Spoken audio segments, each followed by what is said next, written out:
Hello बच्चों, आज हम पढ़ेंगे effect of dielectric on capacitance of parallel plate में केस 2। केस 1 और हम प्रीवियस लेक्चर में पढ़ चुके हैं। अब केस 2 हम पढ़ने वाले हैं। When space between plates filled partially by dielectric. Case 1 में हमने पढ़ा था कि यह अगर सपोज ये कोई पैरेलल प्लेट कैपेसिटर है तो इसकी प्लेटों के बीच के स्पेस में जो डाइलेक्ट्रिक मीडियम भरा जाए वो फुली भरा जाए तो इसके कैपेसिटेंस पर क्या फर्क पड़े, ये हम ऑलरेडी पढ़ चुके हैं। जब मैं आपको रिवीजन बता देता हूँ 1 मिनट में। अगर इसके बीच में एयर हो प्लेटों के बीच तो कैपेसिटेंस आ जाता है बेटा C naught equal to epsilon naught A upon D। A जहां प्लेटों का एरिया था। अगर इसके अंदर कोई डाइलेक्ट्रिक कांस्टेंट K वाला मटेरियल रख दिया जाए, डाइलेक्ट्रिक मटेरियल जो पूरा भरा हुआ हो पूरे स्पेस में, तो ये होता था K टाइम्स इंक्रीज हो जाता था। ये हम ऑलरेडी पढ़ चुके हैं केस 1 में। अब आज का जो केस है बेटा, आज जो डाइलेक्ट्रिक मटेरियल है इसमें पूरा नहीं भरा, फुली नहीं भरा। कैसा भरा है? पार्शियली। इसे आज हम पढ़ेंगे। कैसा भरा हुआ है? पार्शियली, यानी आधा कहीं, आधा हो सकता है, 1/4 हो सकता है, 3/4 हो सकता है, कुछ भी हो है। आज हम देखते हैं उसे। तो सपोज ये कोई पैरेलल प्लेट कैपेसिटर है, इसमें हमने एक डाइलेक्ट्रिक स्लैब रखी है। ये कोई डाइलेक्ट्रिक मटेरियल है और ये करिए ऐसे। इस डाइलेक्ट्रिक स्लैब का एरिया वही होगा जो प्लेटों का एरिया है, वो मैं लिख दूंगा। ठीक है, ये कोई डाइलेक्ट्रिक स्लैब, ठीक है। इसका डाइलेक्ट्रिक कांस्टेंट सपोज K और इसकी थिकनेस D है, सॉरी इसकी थिकनेस है T,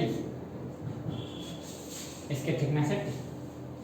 इस प्लेट अगर ये पूरी नहीं है, अब ये T थिकनेस तक का है, ये स्पेस खाली रह गया, ये स्पेस खाली रह गया, यानी यहाँ एयर हो गई या वैक्यूम हो गया, जो कुछ भी हो।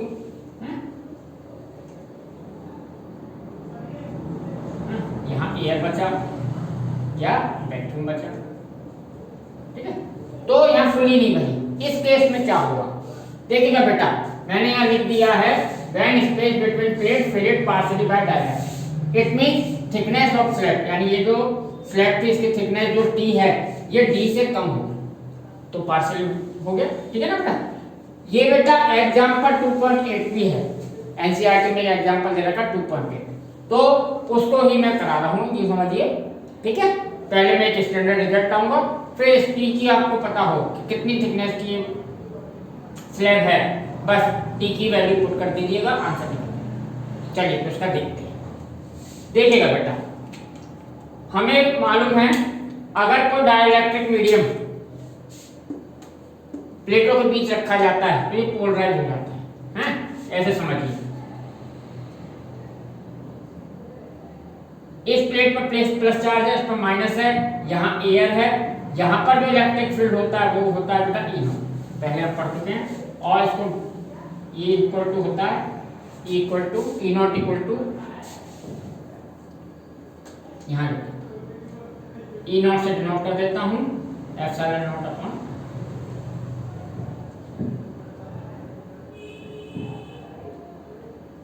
Sigma upon epsilon. ये होता है यहाँ पर भी इलेक्ट्रिक फील्ड यही होगा क्योंकि एयर है, ठीक है। ये जो स्लैब होता है, स्लैब के अंदर डाइलेक्ट्रिक के अंदर इलेक्ट्रिक फील्ड कम हो जाता है, एक्सटर्नल इलेक्ट्रिक फील्ड के कंपेयर कम रहता है। ये आपको मालूम है क्यों कम रहता है? ये प्लस चार्ज है, यूँ समझ लीजिए कि यहाँ पर इस सरफेस पर कुछ माइनस चार्ज है, इतना ही इक्वल नहीं आएगा, कुछ कम आएगा, ठीक है। और इस सरफेस पर हो जाता है प्लस चार्ज, ऐसा, इसे कहते हैं पोलराइजेशन, ये हम पढ़ चुके हैं। या यूँ समझ लीजिए इस सरफेस पर माइनस सिग्मा पीस आ गई और इस पर प्लस सिग्मा, तो इसके अंदर जो इलेक्ट्रिक फील्ड कम होता है वो कम होता है, वो इलेक्ट्रिक फील्ड को EP से डिनोट करेंगे। किससे? EP से। E polarisation.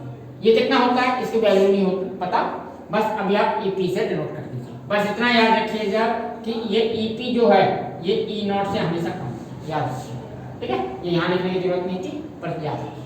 चलिए तो इतनी बात पहले भी हो चुकी है, अब भी हो गई। फुली के लिए भी ऐसा ही कुछ था और पार्शियली के लिए भी अभी इतना ही हो रहा है। इलेक्ट्रिक फील्ड वगैरह का क्वेश्चन ये है, ठीक है। चलिए, तो हम सबसे पहले क्या करते हैं बेटा, हम इतने एरिया में पोटेंशियल डिफरेंस, फिर इतने एरिया में पोटेंशियल डिफरेंस, फिर इतने एरिया में पोटेंशियल डिफरेंस निकालते हैं। ऐसे समझिए, हमें सबसे पहले पोटेंशियल डिफरेंस निकालना है। पोटेंशियल डिफरेंस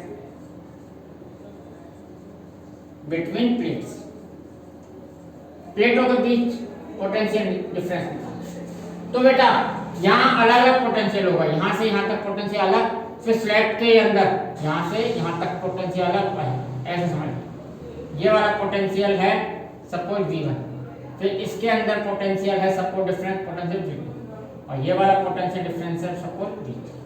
अब हमें ये तीनों पोटेंशियल निकालने हैं और फिर क्या कर देना, टोटल पोटेंशियल प्लेटों के बीच का क्या होगा, V1 plus V2 plus V3।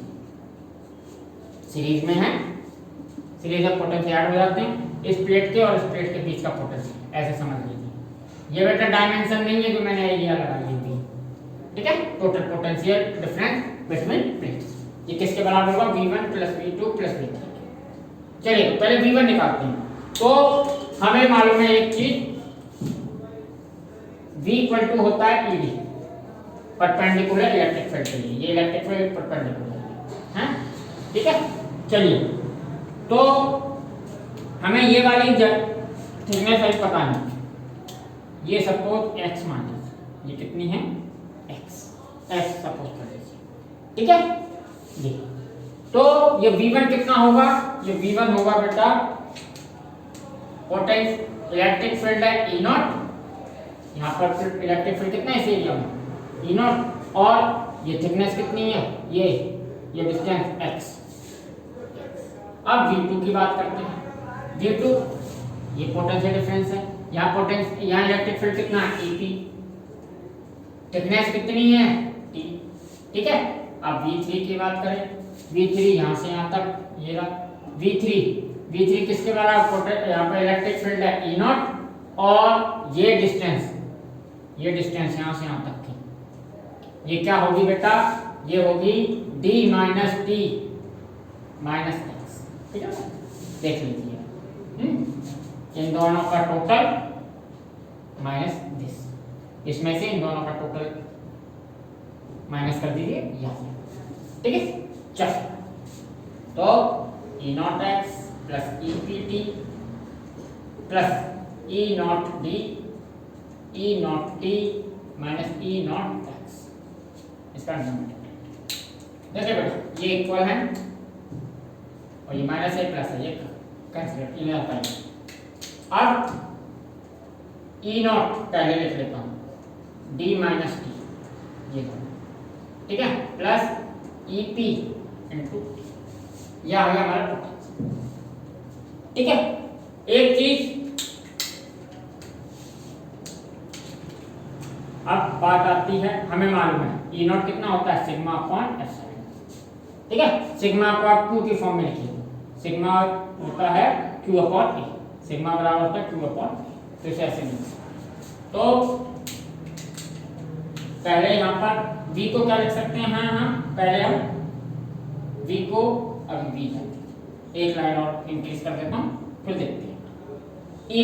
E0 common ले लीजिए, तो D minus T plus EP D minus T, ठीक है, और EP अपॉन E0 T, इतना क्लियर। E0 को कॉमन ले, तो यहाँ EP अपॉन E0, ठीक है। कल हमने एक चीज पढ़ी थी, E0 upon EP equal to होता है T, प्रीवियस लेक्चर में मैंने बताया। तो और E0 किसके बराबर है, Q अपॉन एप्सिलॉन। एक चीज और, V बराबर क्या होता है, Q अपॉन C। सारी बातें प्रीवियस लेक्चर में आ चुकी हैं, तो V की जगह लिखता हूँ Q अपॉन C, ठीक है। एप्सिलॉन नॉट E0 की वैल्यू लिख देता हूँ यहाँ से, Q upon epsilon naught A ना, ठीक है। अंदर बचा D minus T, EP upon EK ये हो गया बेटा टी अपॉन, ठीक है, उल्टा E naught upon E P equal to होता है के, तो E P upon E naught होगा 1 अपॉन, इतनी बात क्लियर। यहाँ बेटा क्यू क्यू कैंसिल, हमारा कौन सी है, उल्टा कर दीजिए, तो C इक्वल टू हो गया epsilon naught A D minus T plus T upon, ये रिजल्ट।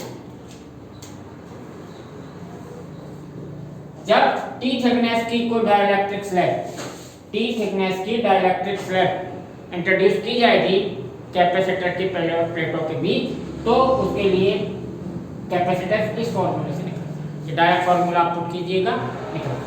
यहाँ लिख देता हूँ, आप समझ गए होंगे। ये किसके लिए था, एयर के लिए, ये किसके लिए था, एयर और वैक्यूम के लिए। अब और ये था डाइलेक्ट्रिक के, है ना, और क्या हो, फुली भरा हो, ठीक है।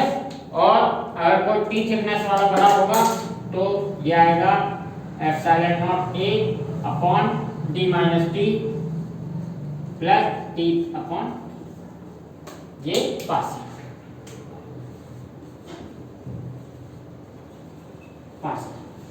ठीक है। ये रिजल्ट की याद। अब मैं आपको एक बात बताता हूं, एग्जाम्पल 2.8 ऐसा ही दे रखा है, एग्जाम्पल 2.8, एग्जाम्पल 2.8 में दे रखा है कि कोई पैरेलल प्लेट कैपेसिटर है जिसमें एक डाइलेक्ट्रिक स्लैब इंट्रोड्यूस की गई है जिसका डाइलेक्ट्रिक कांस्टेंट है K, ठीक है। और ये जो इंट्रोड्यूस की गई है ये T कितनी है बेटा, दे रखी है 3/4D, ये क्वेश्चन में दे रखी है 2.8 एग्जाम्पल में, ठीक है, 3/4D दे रखी है, ठीक है।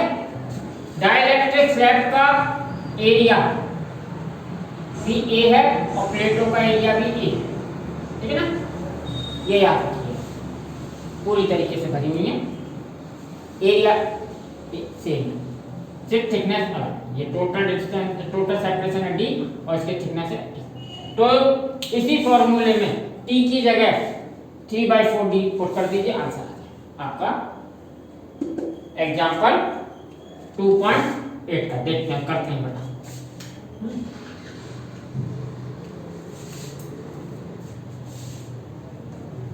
एग्जाम्पल 2.8 में क्या है बेटा, T इक्वल टू दे रखा है, T इक्वल टू 3/4D। तो मैं इस फॉर्मूले में बस C की जगह, तो C हो जाएगा बेटा, C इक्वल टू होता है epsilon naught A D minus T plus T upon K, ये फॉर्मूला। तो एप्सिलॉन नॉट A D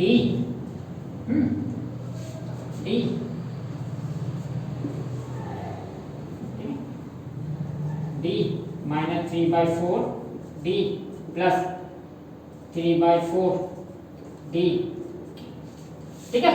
अब इसमें से आप ऐसा कीजिए, एप्सिलॉन नॉट A है, यहाँ से D/4K कॉमन लीजिए, ठीक है, ये कॉमन लीजिए, तो यहाँ बचा 4K, ठीक है। इधर बचा 3D कॉमन आ गया, 4D कॉमन आ गया, 3 बचा, D बाहर आ गया, K, ठीक है, 4K माइनस, और यहाँ बचेगा D common, K common, 4 common, ठीक है। यहाँ से 4K को ऊपर ले जाइए, 4K epsilon naught A upon D, ठीक है।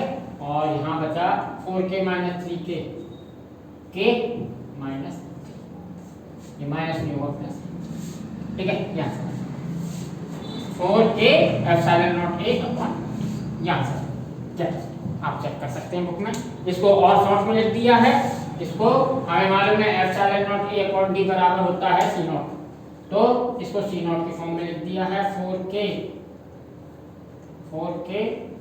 C0 upon D K plus,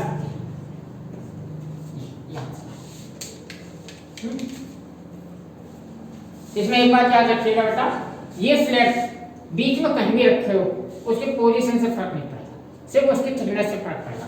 फॉर्मूले में थिकनेस है, उसमें ये x कितना है, ये स्लैब थोड़ी इधर रहती या उधर रहती उससे कोई फर्क नहीं पड़ता। इसलिए याद रखिएगा स्लैब कहीं भी रखी जाए, ये क्वेश्चन में नहीं दिया जाएगा, दे भी दिया जाए तो अच्छी बात है, ना भी दिया हो तो कोई फर्क नहीं, सिर्फ ये किस पर डिपेंड क्या करेगी, थिकनेस। तो इस फॉर्मूले को याद रखिए। अब आपके 3 फॉर्मूले बन गए कैपेसिटेंस के, इन तीनों में से कुछ भी आ सकता है बेटा बोर्ड एग्जाम में।